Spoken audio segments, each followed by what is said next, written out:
So Tony, this is a new project. This is a new project, Patrick, and over here you're going to see out of this window comes a 24-foot conveyor belt onto a 14-yard bin.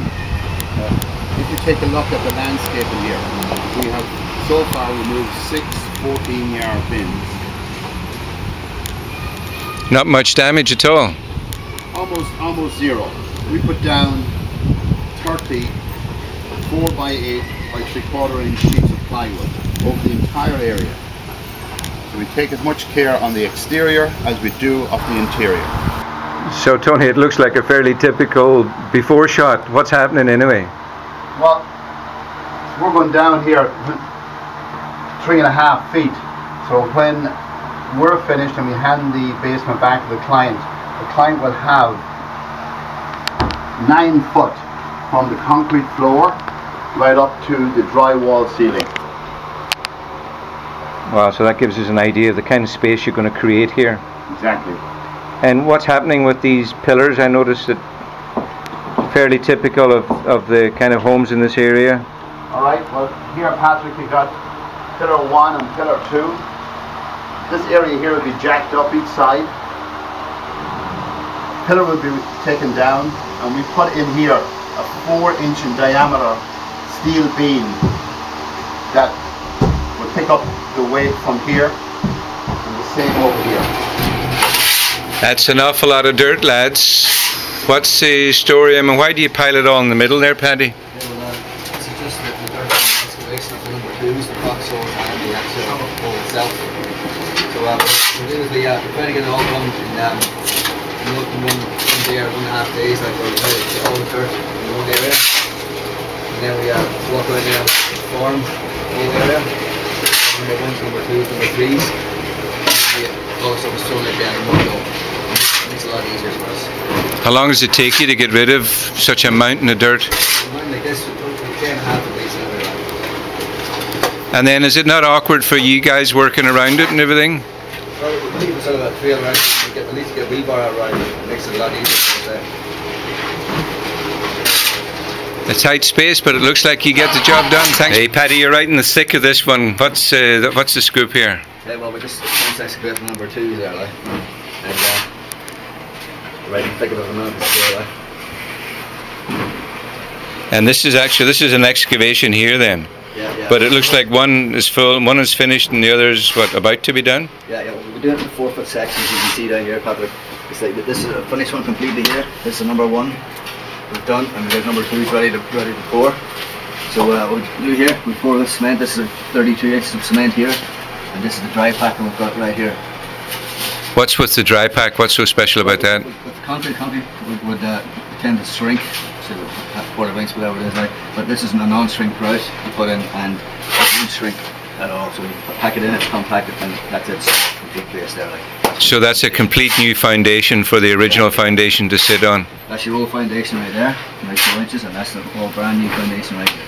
Perfect. Is that what you'd call perfect then in the excavation business? Thanks, Paddy. So Tony, you're saying that underneath this basement there's 100% floor heating? Throughout, Patrick.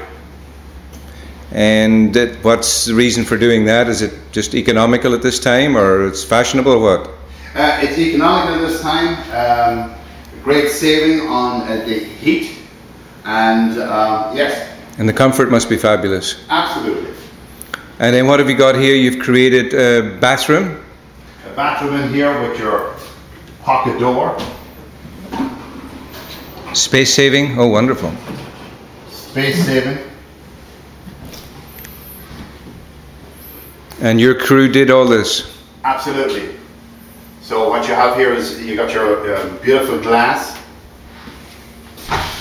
And we encourage that you do all the exterior walls in the glass, and then you got the 2 main ones back here, which is done in your subway tile. And is there underfloor heating throughout here, even in the shower? Absolutely, right, 100% all the way through. And what's this last room here? Again, pocket door. And this is your laundry area here. Your sump pump in the corner, neatly tucked away. Your washer and dryer here, and again benched but the area is incorporated into a stand for the washer and dryer. So every square inch is accounted for and used.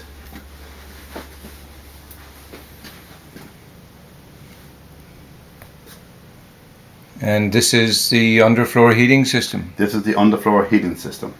Very economical in space. Okay, Tony, you're nearly finished on this project. What were your successes? Right, Patrick. Obviously the client was looking for space and they had a budget to work with. So on this wall here, this wall has been underpinned all the way along here. Over here, Patrick, is what we refer to as benching. It's a lower cost solution to total underpinning? This is a lower cost, exactly. And there's 1/3 of this basement has been benched and the other 2/3 have been underpinned. And behind you there we've got... Over here, Patrick, you have a rough-in for a gas fireplace. So the unit will go in here. And then this will be a living room or a recreational room for these people? Exactly, and back onto your benching area for a moment.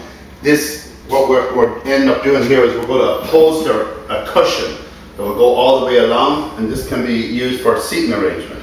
What about this room? Now this room in here, this would be the mechanical room. So as you can see, this was not touched.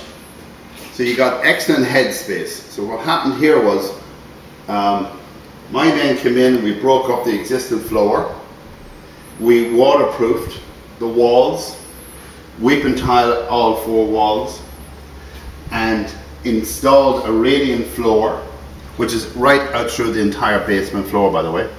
And then we poured. So this gives the client a great saving. Gives them an option of either wanting to lower it or not. And as you can see, we did not, and it's functional. And they're happy with it? They're delighted with it.